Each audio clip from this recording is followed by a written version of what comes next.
नमस्कार, सरोकार संवादमा यहाँलाई स्वागत छ। म श्रीकृष्ण नेउपाने। मुलुकको राजनीति यति बेला दलीय आन्तरिक मतभेदका कारण तरङ्गित बनेको छ।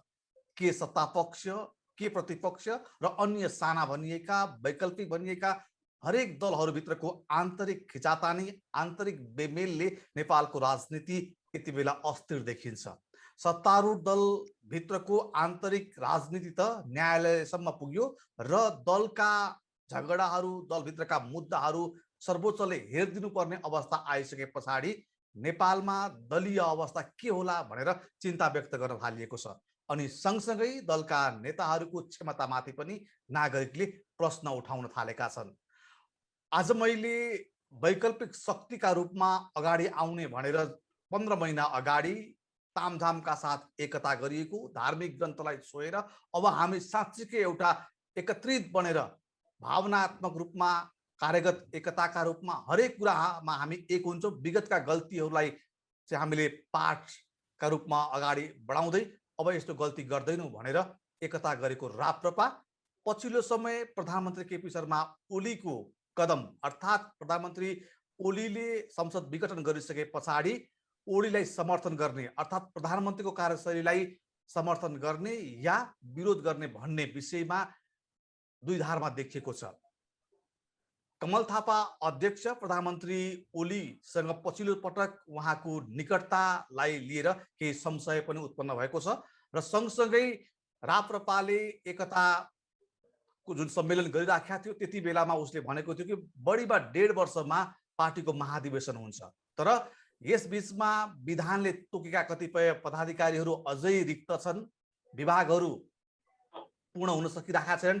यो अवस्थामा विधानले नै परिकल्पना नगरेका समितिहरूमा भटाभट नेताहरू नियुक्ति गर्दै अध्यक्ष थापाले मनोमानी गरेको भनेर केही नेताहरूले आलोचना गरिरहँदाखेरि नेतृत्वप्रति औँला उठाउनेलाई उहाँले भित्तामा पुर्याउने अर्थात् कर्नरमा पुर्याउने काम गर्नुभएको छ भनेर त्यो किसिमको गुनासो पनि सुनिराखेका छ।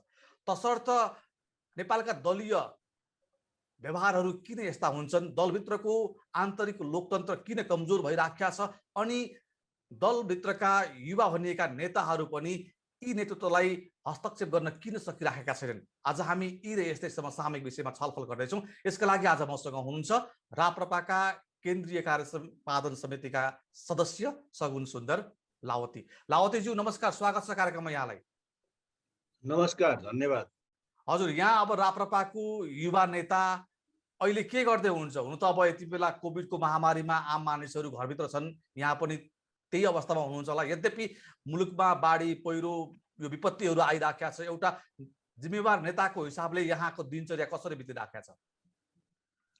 अब मूल रूपमा भन्दा यो महामारीले अब विश्व समाजलाई नै आक्रान्त परेको बेलामा तपाईँ हामी कोही पनि यसबाट अब पृथक बस्न सक्ने अवस्था त रहेन होइन। अब लकडाउनको बेलामा अब घरमा बसेर सुरक्षित बस्ने त्यही नै क्रममा छु। अब साधारणतया घरभित्रै समय बितिरहेको छ। जस्तो यहाँहरूको 15 महिना अगाडि जसरी एक किसिमको एउटा उत्साह सहित पार्टी एकता भएको थियो, पछिल्लो समय एउटा अध्यक्षले अर्को अध्यक्षलाई विभिन्न किसिमका विशेषण दिएर आलोचना गर्ने क्रम सुरु भएको छ। अध्यक्ष थापाले त अल्छी घोडाका कारण चाहिँ पार्टी अगाडि बढ्न सकेन, सहयात्रीहरू अल्छी हुँदाखेरि काम गर्न सकिएन भनेर उहाँले सार्वजनिक रूपमै भनिरहँदाखेरि अब महाधिवेशनबाट यसलाई पार लाउनुपर्छ भन्नुभएको छ। अब महाधिवेशन अध्यक्षले भने जस्तै यहाँहरूको केन्द्रीय कमिटीमा अर्थात् औपचारिक फोरममा महाधिवेशनको तयारी सुरु भयो हो यहाँहरूको? होइन, महाधिवेशनको तयारीमै थियौँ हामी। कोभिडले गर्दाखेरि यसको स्थगन भयो होइन। तर के हो भने अब पार्टीले तय गरेका कार्यतालिकाहरू अब त्यो अनुसार सम्पन्न नहुँदाखेरि जिल्ला अथवा स्थानीय तहमा कार्यक्रमहरू अथवा अधिवेशनकोहरू पुरा नहुँदाखेरि अहिले यो तपाईँको के अरे सक्रिय सदस्यहरू बनाउने क्रमहरू सम्पन्न नहुँदाखेरि चाहिँ समयहरू पटक पटक थपिएको थियो र अब अन्तिम पटक थप्ने भनेर सक्रिय सदस्यको म्याद अब यो बनाउने म्याद चाहिँ अन्तिम पटक थप्ने भनेर त्यो पनि गरियो। तर त्यसपछि कोरोनाको अब महामारी लहर आयो नेपालमा होइन। लहर आएपछि अब यो स्थगन गरियो। अब अहिले पनि छलफलमै छौँ नयाँ मिति तय भएको छैन, पार्टीले तय गरेको छ। अध्यक्षले भने जस्तो भदौमा हुने सम्भावना छैन त्यसो हो भने? 3 जना अध्यक्ष हुनुहुन्छ, एकजनाले मात्रै भन्नुभयो होला, त्यही पनि अब व्यक्तिगत रूपमा भन्नुभयो कि अब औपचारिक रूपमा होइन, भन्नुभयो उहाँले उहाँले सामाजिक जान्ने कुरा हो। सञ्जालमै लेखेर तरङ्गित बात हो नि यो त। त्यही त उहाँले भनेको कुरालाई व्यक्तिगत मान्ने कि आधिकारिक मान्ने त्यो प्रश्न छ कि, किन 3 जना अध्यक्ष हुनुहुन्छ। भनेपछि तपाईँहरू 3 जना आफै चाहिँ यसमा स्पष्ट हुनुहुन्न कि भदौमा हुन्छ भन्ने कुरामा? होइन, एकजना अध्यक्षले लेखेर त भएन। त्यही कुरा कि 3 जनाले सदर गर्नु पर्यो कि नयाँ मिति तय हुनु पर्यो। अब निर्देशन समितिको बैठक बस्दै थियो, सायद त्यहाँ अलिअलि छलफल सुरु भएको थियो, तर त्यो पनि स्थगन भयो। त्यो मिटिङ पनि त्यो निष्कर्षमा पुगेन, त्यसले निर्णय गरेको छैन। त्यही त, अब यहाँहरू एक त हुनुभयो, जुन हिसाबले, जुन उत्साह, जुन ऊर्जाका साथ यहाँहरू अगाडि बढिराख्नु भएको थियो, यहाँहरूका कतिपय पदाधिकारी अझै पनि रिक्त हुनुहुन्छ। यस्ता किसिमको पदहरू रिक्त रहँदा, विभागहरू चाहिँ रिक्त रहँदाखेरि पार्टी जुन हिसाबले गतिशील चलायमान हुनुपर्थ्यो त्यो अनुसारले हुन सक्दैन, किनकि एउटा पार्टी पनि एउटा शरीर जस्तै हो, त्यसका हरेक अङ्गहरू चलायमान हुनुपर्छ, हरेक अङ्गहरू चाहिँ सम्पूर्ण फङ्सन गर्ने हुनुपर्छ। यो अवस्थामा तपाईँहरू जस्ता नेताहरूले नेतृत्वलाई त्यस्तो किसिमको दबाब किन दिन सकिराख्नु भएको छैन? कि तपाईँहरू पनि एउटा कुनै अमुक नेताको पछि लाग्ने अनि नेताको बोलीमा लोली मिलाएर हिँडिराख्नु भएको छ? के गर्दै हुन्छ? होइन, त्यो उत्साह अब मलाई सोध्नुहुन्छ भने मैले देखेको कुरा चाहिँ पार्टीभित्र उत्साह घटेर गएको छैन। तर के भने अब बेला बेला अब यो 3टा अध्यक्षको अब होइन, अब उहाँहरूको कोही बेला अब धारणा नमिल्दाखेरि अलिक असहज महसुस चाहिँ हुन्छ पार्टीभित्र, छलफल पनि हुन्छ। तर तपाईँले औपचारिक निर्णयहरू हेर्नुभयो भने त्यहाँ केही विवादहरू छैन। अब कुनै पनि घटनाक्रमलाई हेर्दाखेरि, अब कुनै राजनीतिक घटनाक्रमलाई हेर्दाखेरि, बाढी पीडितको अवस्थालाई हेर्दा, पार्टीभित्रको कुराहरू हेर्दाखेरि अब मन्थन होला, छलफल होला, होइन, फरक फरक अब विचारहरू आउला, सुझावहरू आउला। तर अहिलेसम्म हालसम्म त्यस्तो देखिया छैन। अब महाधिवेशनमै जाने भनेपछि सायद मलाई लाग्छ अब महाधिवेशनमा गइसक्यौँ, किन सम्पूर्ण संरचनाहरू बनाउने कि भन्ने थियो कि भन्छु है, अब नेताहरूको नेतृत्वको। तर अब यो अब महाधिवेशन त सर्ने भयो यो कोभिडकै कारण। यदि हाम्रो ठिक छ, महाधिवेशन नै गर्ने थियो, त्यो अरू संरचनाहरू पदपूर्ति नगर्दा हुन्थ्यो भने यो अहिले भर्खरै गरिएको विशेष समिति चाहिँ के हो त्यसो भने? हो, त्यही भएर त यो विवाद उत्पन्न भयो त पार्टीमा। फेरि त्यो मात्रै होइन, तपाईँको अब हुनुपर्ने मान्छेहरू छुटे, समावेशी भएन, समानुपातिक भएन, विधानकै व्यवस्था अनुसारको गठन भएन।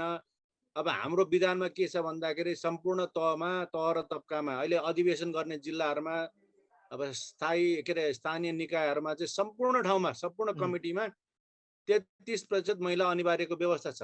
अब तलको संरचनालाई चाहिँ बनाएर ल्यायो भने अनिवार्य व्यवस्था गर्ने, माथिको केन्द्रमा चाहिँ नबन्दाखेरि यसले एक किसिमको असन्तुष्टि, विवाद, विधान मानिएन, विधि मानिएन भन्ने कुराहरू उठ्यो। त्यो विशेष समिति भन्ने पनि विधानमा छैन, त्यसबारेमा नि अब प्रतिक्रियाहरू आएको छ, होइन, त्यसमा विरोधहरू अथवा असहमतिहरू व्यक्त भएका छन्। अब तपाईँको युवाहरूको यत्रो आवश्यकता छ, भोलि पार्टीको निरन्तरताको प्रश्न छ, होइन। अब युवाहरू नै छुटे, अब क्षेत्रगत सन्तुलन पनि भएन भन्ने यस्ता प्रश्नहरू आएको छ। विशेष गरेर युवाको उपस्थिति भएन, महिलाको भएन भन्ने जोडतोडको आएको छ। अब यसकारण यो अब विशेष समितिकै बारेमा पनि प्रश्नहरू उठेका छन्। तर अब के गर्नुहुन्छ अब हेर्नु बाँकी छ नेताहरू। अब यहाँहरू हेर्दै मात्रै जाने अनि नेताहरूले भनेको कुराको पछि पछि लाग्ने हो कि नेताहरूले ठिक गर्नु भएन भनेर हस्तक्षेप गर्न सक्ने त्यो क्षमता राख्ने युवाहरू राप्रपामा नभएको हो र नेतृत्व चाहिँ मनपरी तरिकाले अगाडि बढेको हो त्यसो भने? होइन, पार्टी भनेको विधि र प्रक्रियामा चल्छ। विधिमा नचल्दा प्रश्न उठ्छ, विरोध हुन्छ, आपत्ति जनाइन्छ, होइन, पार्टीभित्र त्यो भइरहेको छ। जस्तै विशेष समितिको बारेमा आपत्ति जनाएको छ नि त बैठकभित्र। अब त्यो निर्देशन समितिमा हुने साथीहरूले त्यहाँको सदस्यहरूले प्रश्न उठाउने हो। केन्द्रीय समितिको बैठक भयो भने त्यहाँ उठाउने हो, अथवा कार्य सम्पादनको बैठक बोलायो भने त्यहाँको सदस्यले कुरा उठाउने हो नि त, होइन। अब त्यसबाहेक व्यक्तिगत सम्पर्कमा नेताहरूलाई, साथीभाइहरूको बिचमा छलफल हुने, विमर्श हुने त कुरा छँदैछ। अथवा सामाजिक सञ्जालमा अहिले कुरा राख्ने चलन पनि आएको छ। यो अहिले नयाँ आयाम विश्व परिवेशमा यो सामाजिक सञ्जालको प्रयोगहरू आएको छ, होइन। अब यो मतलब विद्युतीय प्रविधिको प्रयोग गर्ने चलन चाहिँ हाम्रो पार्टीमा पनि देखियो। त्यसकारण यो सबैबाट साथीहरूले यो कुरा उठाउनु भएको छ र हामी वास्तवमा नेतृत्व चयन गर्ने प्रक्रियामै छौँ, महाधिवेशनतर्फ जाँदैछौँ। तर के भने अहिले महामारीलाई त रोक्न सकेन कसैले, त्यसकारण अलिकति स्थगन भएको मात्र हो। ठिक छ। अब त्यही त यहाँले भन्नुभयो कि अब पार्टीको भविष्य दीर्घकालीन रूपमा पार्टीलाई अगाडि बढाउन पनि एउटा पुस्ता तयार पार्नुपर्ने हुन्छ। त्यो पुस्तालाई बाइपास गरेर त्यसलाई उपेक्षा गरेर नेतृत्वले जुन तरिकाले अहिले पछिल्ला कदमहरू चालिराखेको छ, यसले त युवा पुस्तालाई तपाईँहरूको पार्टीप्रति आकर्षित किन बनाउने, युवा पुस्ताहरू तपाईँहरूको पार्टीमा किन लाग्न, त्यसो हो भने जहाँ चाहिँ अवसर छैन, जिम्मेवारी हुँदैन भने त्यस्ता युवाहरूले तपाईँहरूलाई किन पछ्याइराख्ने? तपाईँले सही कुरा उठाउनु भयो। अब जुन यो निर्देशन समिति र विशेष समिति बन्यो नि होइन, त्यसपछि पार्टीभन्दा बाहिरका साथीहरू, पार्टीको संरचनाभित्र अथवा पार्टीका सदस्य नभएका समाजका सदस्यहरूले पनि मसँग पनि व्यक्तिगत रूपमा सम्पर्क गरेर यही कुरा गर्नुभयो। अस्ति एकजना हाम्रो पार्टीको नेताले अन्तर्वार्ता दिँदै हुन्थ्यो अर्को एउटा टेलिभिजनमा, त्यहाँ पनि पत्रकारले तपाईँहरूको पार्टीले त युवाहरूलाई त बाहिर राख्यो नि, संलग्न गराएन, समावेश गराएन, यो जानी जानी गरेको के हो, त्यस्तो मनोविज्ञान हो कि भनेर प्रश्न गर्नुभएको थियो। त्यसकारण अब युवाहरूलाई आकर्षित नगरिकन, युवाहरू बहुसङ्ख्यक छन् नेपालमा। वास्तवमा नेपाल भनेको युवाहरूको देश हो होइन। भोलि मतको आकर्षण गर्नु परे पनि अथवा विकास निर्माण अथवा समाज निर्माणको कुनै ऊर्जा लिने हो भने पनि होइन, त्यो युवाहरूलाई नलिकन सकिँदैन। अर्थतन्त्रको कुरा गर्नुहोस् अथवा कुनै पनि अब निकाय संरचनाको कुरा गर्नुहोस्, पार्टीकै कुरा गर्नुहोस्, कार्यकर्ताकै कुरा गर्नुहोस् होइन, जनमतकै कुरा गर्नुहोस्, सेना हेर्नुहोस् होइन, पार्टीको बल नै युवामा चाहिँ निर्भर हुन्छ।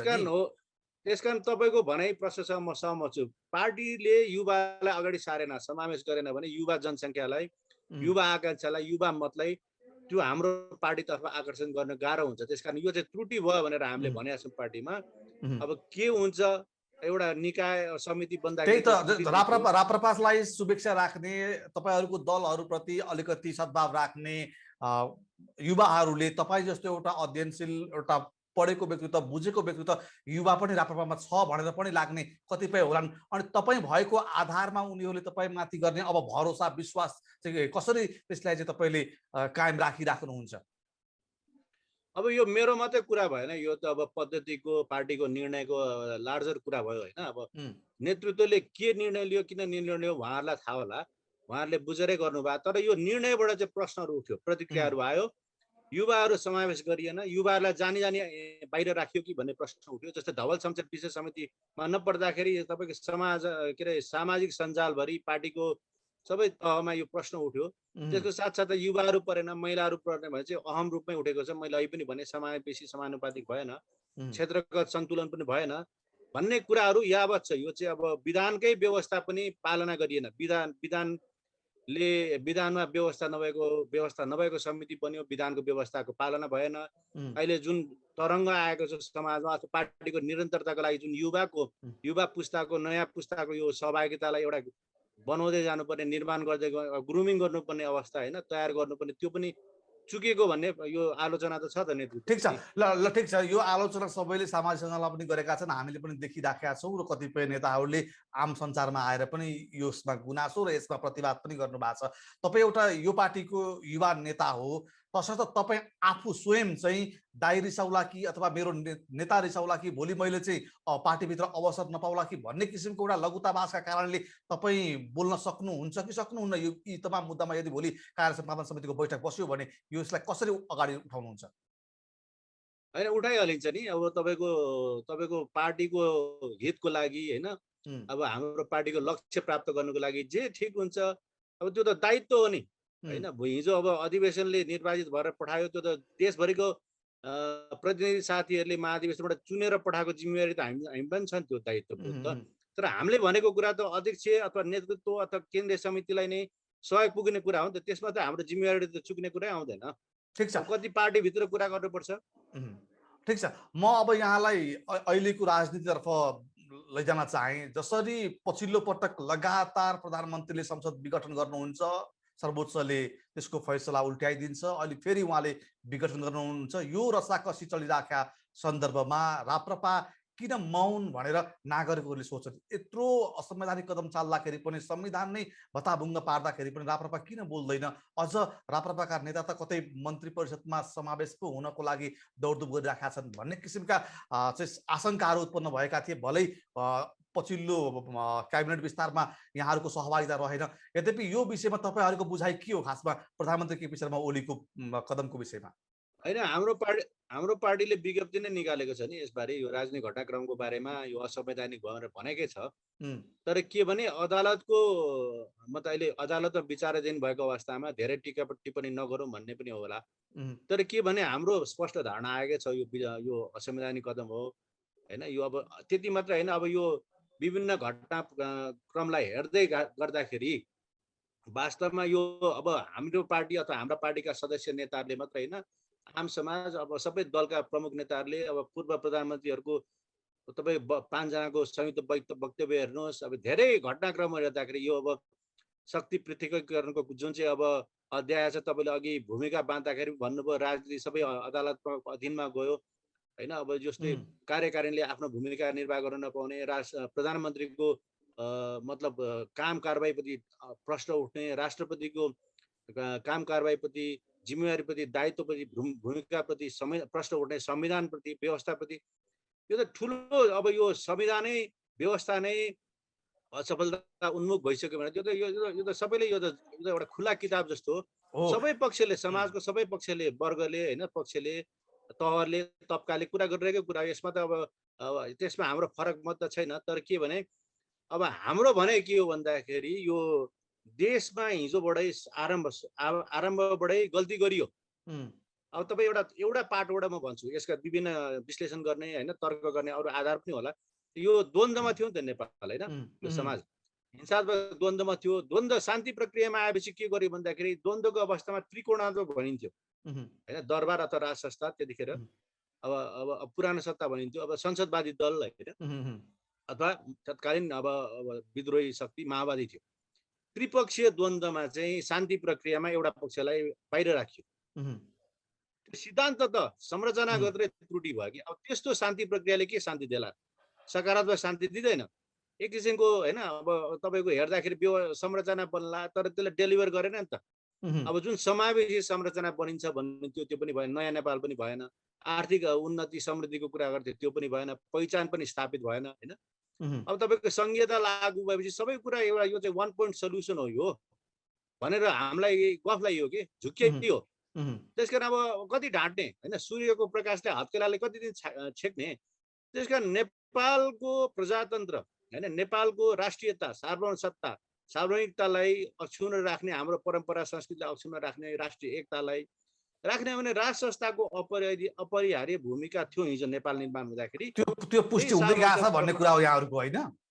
अरे आवश्यकता त हामीले हिजोदेखि भनेको, हामीले भनेको कुरा दिन थाले र यो परिणाम चाहिँ त्यसैको उसमा आयो भन्ने किसिमको यहाँहरुको बुझाइ हो। ल ठिक छ, त्यसो हो भने यहाँहरुले भन्दै आएको एजेन्डा स्थापित हुनको लागि त यहाँहरु भित्रको मतभेद अन्त्य गर्दै यहाँहरुसँग विचार मिल्ने, मन मिल्ने पार्टी, समूह, संस्थाहरुसँगको सहकार्य हुनु पर्थ्यो होला, यहाँहरुका पनि केही गतिविधि हुनु पर्थ्यो होला। अब 3 जना अध्यक्ष हुनुहुन्छ पार्टीभित्र, 3 तिर फर्किनु भएको छ, एकले अर्कोलाई चाहिँ सामाजिक सञ्जालमा चाहिँ अनेक किसिमका टिप्पणी गर्नुहुन्छ। अनि यस्तो नेतृत्वबाट तपाईहरुले उठाएका एजेन्डालाई अन्यले कसरी साथ देलान् र तपाईहरु त्यो एजेन्डा स्थापित गर्न सक्षम बन्नु होला? त्यही भएर हैन, अध्यक्षहरुको भूमिका त रहन्छ नै, तर अध्यक्षहरु बीचमा सैद्धान्तिक मतभिन्नता छैन हाम्रो पार्टीभित्र। उहाँहरुको काम गर्दाखेरि कार्यगत मतभेदलाई काम गर्दाखेरि तलमाथि होला हैन। अब त्यो सामाजिक सञ्जाललाई भनेको व्यक्त गरेको कुरालाई कतिको औपचारिक मान्ने, कति वैधानिक मान्ने कि नमान्ने प्रश्न छ। हुँदाखेरि अब त्यसलाई अब 3टा अध्यक्षहरु भेटिरहनु भएको छ। त्यही भएर भनेको विधि र पद्धति अनुसार चल्नुपर्छ पार्टी हैन। अब कुनै कुरा अब केन्द्रीय समितिमा छलफल गर्नुपर्ने होला, केन्द्रीय समिति बैठक अहिलेसम्म बसेको छैन हैन। अन्त कोरोनाको बीचमा सम्भव छैन, तर सम्भव भएपछि त त्यो बोलाउनु पर्यो। अब कोहीलाई कार्य सम्पादनको एक दिन बस्यो, अहिले निर्देशन समिति बनेको, त्यो विवाद निस्क्यो पार्टीमा हैन, असन्तुष्टिहरू छ। अब आधारहरू मैले भनिसकेँ। अब हाम्रो पार्टीले नगरेको हैन, एउटा सार्वजनिक अब सडकको कार्यक्रम गरेको थियो, तर यतिले पुगेन भन्ने चाहिँ म तपाईको कुरामा म पनि सहमत छु। यतिले पुग्दैन हाम्रो लक्ष्य प्राप्त गर्ने हो भने। अध्यक्षहरू र पार्टीको संरचना र हामी पनि सबै अब एउटा योजनाबद्ध रूपमा निस्किनुपर्छ। यो कोरोनाले अलिकति यसको भार, अलिकति प्रभाव कम भएपछि हैन, खुला भएपछि, किन अहिलेबाट निस्किनु भनेको त यो कोरोनालाई अझै बढावा दिने एउटा हुन्छ नि, एउटा गैर जिम्मेवारी काम गर्ने जस्तो हो।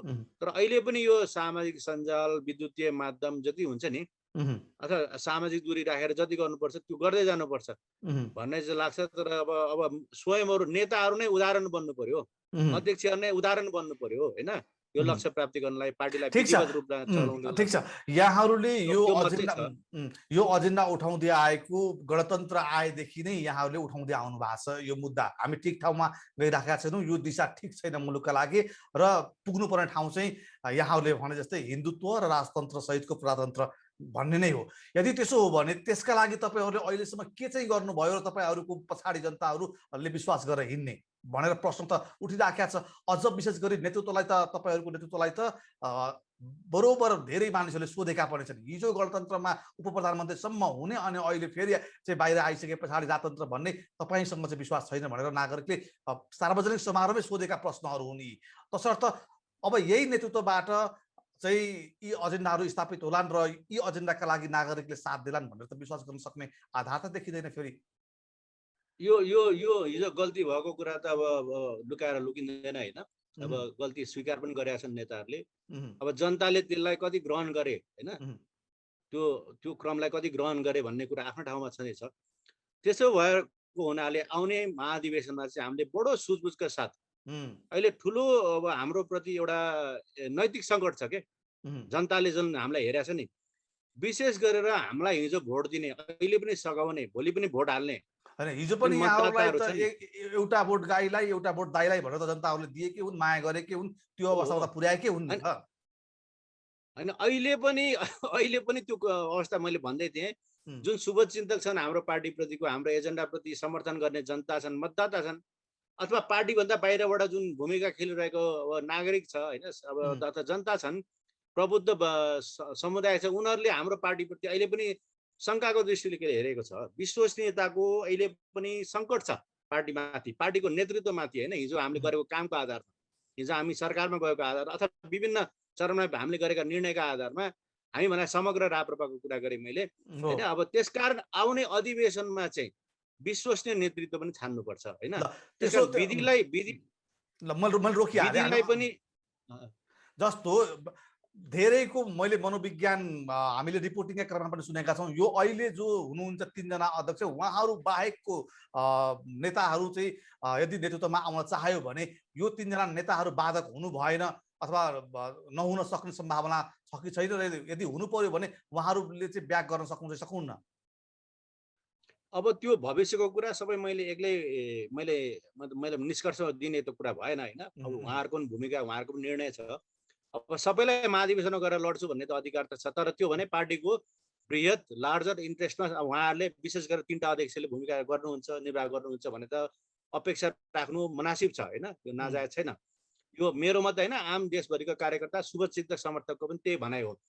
अब अहिलेको परिदृश्य के हो भन्दाखेरि 3टा अध्यक्ष मध्ये पशुपति शमशेर राणाले चाहिँ एउटा सार्वजनिक एउटा मिडियामा बोल्दाखेरि चाहिँ पछि म भन्छु, निर्णय गर्छु समय आएपछि भन्नुभएको छ। डाक्टर प्रकाश चन्द्र लोहनीले के भन्नुभयो भन्दाखेरि 2टा अध्यक्ष, अन्य अध्यक्षले धेरै समय चलाउनु भयो, मैले थोरै चलाएँ, त्यसकारण कि मैले दाबी गर्न स्वाभाविक हुन्छ, नभए 3 जनाले छोडेर दोस्रो पुस्तालाई दिउँ भन्नुभयो होइन। अब अर्को अध्यक्ष कमल थापाले चाहिँ अब उहाँले एउटा ट्विटमा भनेको होइन, अब भन्दाखेरि चाहिँ म नै आउनुपर्छ भन्ने जरुरी छैन, नयाँ पुरानो अथवा नयाँ युवा जो आए पनि भयो भन्ने खालको कुरा गर्नुभएको छ। अब यो बहसको क्रममै छ। अब धवल शमशेर राणाले म उठ्छु भनेर उहाँले अब सार्वजनिक रूपमा अथवा मिडियामा इन्टरभ्यूमै भनिसक्नु भएको छ। त्यो भन्ने बित्तिकै त उहाँ विशेष समितिमा अटाउनु नै भएन नि, उहाँलाई त भित्तामा पुरै हाल्यो नि। त्यति भन्ने दिएकाले विशेष समितिमा अटाउनु भएन उहाँ। बोल्दा पो त्यसो हुन्छ भने त्यो विश्लेषण, त्यो प्रतिक्रिया पनि छ। अनि त्यसकारण त झन् धवल शमशेरको कुरा उठ्यो। अनि हामीसँग सोच मानसिकता चाहिँ त्यस्तै पुरातन शैलीको, त्यही पहिलाको चाहिँ बोलौँ। हजुर, धवल शमशेरको कुरा त्यसपछि झन् चर्केर गयो नि त। धवल शमशेरलाई राखिएन होइन भन्ने प्रश्नबाट यो दोस्रो पुस्ताको कुरा, यो सामाजिक सञ्जालमा गर्ने बहस अब आन्तरिक फोनमा अथवा अहिले त सार्वजनिक भौतिक भेट त हुँदैन, तर त्यो जो बहस चर्केर गयो। अब मैले हेर्दाखेरि होइन अहिलेको बिन्दुमा चाहिँ त्यो दोस्रो पुस्ताको बहस त्यहाँसम्म पुगिसक्यो कि अब त्यसलाई नकार्न सकिँदैन है। भन्नेले त के पनि भनेका छन् भन्दाखेरि कि 3 जना अध्यक्षले सहमति गरेर आउनुहोस् होइन, 1 जना बस्नुहोस्, एउटा प्रस्ताव पार्टीभित्र छलफल आएको एउटा कुरा भनौँ न, एउटा पक्षको प्रस्ताव अथवा अब सोच भनौँ न, प्रस्ताव भनौँ सोच भनौँ, त्यो छ। तर के भने अब हेर्दाखेरि अब दोस्रो पुस्ताको यो स्वाभाविक प्रक्रिया पनि हो हैन, समाजको प्रकृतिको हैन, युवा पुस्ताको भूमिकाको बारेमा दोस्रो पुस्ताका हैन, त्यो चाहिँ अब यति बढेर गयो कि राप्रपाको भित्र चाहिँ आन्तरिक रूपमा आन्तरिक बहसको क्रममा यसलाई अब यसबाट फर्केर जाने नकार्ने चाहिँ अब अवस्था देख्दिनँ म। अब कसरी व्यवस्थापन गर्ने त्यो भविष्यले जानला हैन। ठीक छ, हो यो एजेन्डाका लागि तपाईको भूमिका के हुन्छ? एकदमै छोटोमा अन्तिममा छौँ हामी, यही एजेन्डाका लागि जसरी पार्टीले चाहिँ अहिले युवा पुस्ता खोजिराखेको छ र यसका लागि तपाईको भूमिका के हुन्छ एउटा कार्य सम्पादनको सदस्य भएको हिसाबले? अब नेता, असल नेता त्यो हो जसले चाहिँ धेरै नेता जन्माउन सक्छ के, त्यही हो। अब यो पार्टीलाई दीर्घजीवी बनाउनु पर्यो हैन।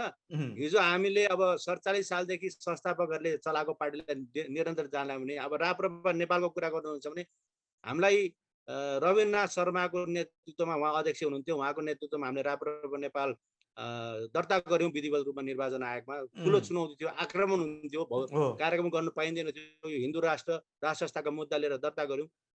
त्यो राप्रपा नेपाल भन्नुहोस् या राप्रपाका साथीहरू भन्नुहोस्, हिजो छुट्टिए पनि सँगै बसिन, एउटै हाम्रो लक्ष्य छ, एउटै सिद्धान्तमा छौँ। त्यसलाई पुरा गर्नेको हिसाबले सबै आम कार्यकर्ताको पनि छ, युवा पुस्ताको पनि जिम्मेवारी छ, अझ 3टा अध्यक्षको बढी जिम्मेवारी छ यसमा। हस्, समय र संवादका लागि हामीसँग जोडिनु भयो, यहाँलाई धेरै धेरै धन्यवाद। धन्यवाद। हजुर, सरोकार संवादमा आज हामीले राप्रपा भित्रको आन्तरिक मतभेद र आगामी निर्वाचन र उसको आगामी महाधिवेशन र पार्टीभित्रका गतिविधि लगायतमा छलफल गर्यौं। यसका लागि आज मसँग हुनुहुन्थ्यो राप्रपाका एकजना नेता, कार्य सम्पादन समितिका सदस्य सगुन सुन्दर लावती। हवस् त, आजको सरोकार संवाद यति नै। म श्रीकृष्ण नेउपाने बिदा हुन्छु। नमस्कार।